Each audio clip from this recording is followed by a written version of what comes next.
je suis l'hôte du podcast Papa Poule, donc qui s'adresse essentiellement aux papas, où on parle de paternité depuis bientôt 4 ans maintenant. Et on s'est aperçu que les papas, c'est quand même un public difficile à mobiliser sur de la parentalité. Par contre, quand on les approche sous l'angle jeu, quand il y a des petits défis, des petits challenges, on s'est aperçu au niveau de Papa Poule, au niveau de la tribu Café Couche, qu'ils étaient plus facilement mobilisables. Et c'est pour ça que du coup, on a lancé ce jeu, Couvade, qui s'adresse exclusivement aux papas, aux futurs papas, pour apprendre plein de choses sur la paternité en jouant en fait.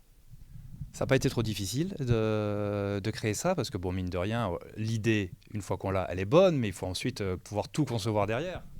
Ouais, c'est assez complexe à réfléchir, en tout cas en amont, parce qu'on se dit, bah, tiens, qu'est-ce qui va finalement pouvoir intéresser les papas, sachant que voilà, sur la parentalité, bah, c'est pas toujours les plus présents, on parle beaucoup des mamans dans la parentalité, mais à travers mon expérience sur le podcast Papa Poule, je sais qu'il y a quand même deux, trois trucs qui peuvent accrocher. Notamment l'humour, le ton humoristique, ça peut ramener des gens vers un sujet plus sérieux comme la parentalité, en l'occurrence les papas. Quels sont là, le jeu est déjà sorti il y a maintenant quelques semaines. Quels ont été les retours que vous avez eus? Ben, on a beaucoup de retours positifs, notamment de parents, de grands-parents qui achètent pour leurs enfants.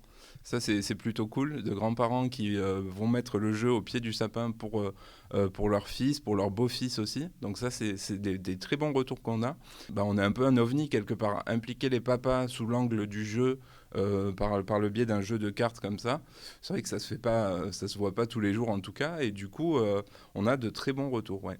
Alors, est-ce qu'il n'y a que les papas qui peuvent jouer, ou ça peut se jouer quand même en famille? Parce que là, vous me parliez de Noël justement. Est-ce que, voilà, est-ce que le 24 au soir ou le 25, on peut se dire, tiens, on va se faire une petite partie de couvade? Oui, effectivement, tout le monde peut jouer à ce jeu. Ça s'adresse aux papas parce que le but, c'est de les impliquer, on l'a compris, dans la parentalité.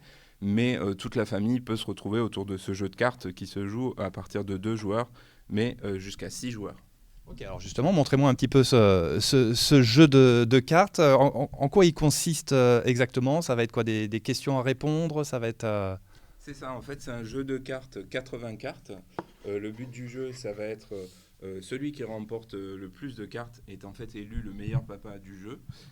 Et donc, vous avez quatre catégories de cartes. Ici, bon, on a la règle, etc. Mais vous voyez ici, par exemple, on a la catégorie question pour un papa, qui fait un peu référence à question pour un champion, où vous avez une question, une devinette. Deuxième catégorie, avec fais le bon choix, donc une question et des choix multiples où il va falloir choisir la ou les bonnes réponses, le plus rapidement possible évidemment. Le vocabulaire du papa, donc là c'est plus une devinette sous forme de charade ici par exemple, et qui vous fera deviner par exemple du vocabulaire essentiel sur la parentalité. Ici on parle de turbulette par exemple, c'est la petite couverture qu'on met sur les bébés pour pas qu'ils aient trop froid la nuit, notamment en hiver. Et quatrième catégorie, passe à l'action avec des mimes, tout simplement.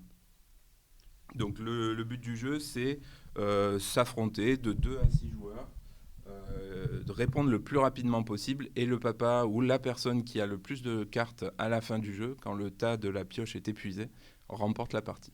On imagine que les mamans doivent être aussi particulièrement contentes, parce qu'elles se disent, voilà, cette fois, on ne sera pas tout seul à avoir les bonnes notions pour s'occuper du bébé.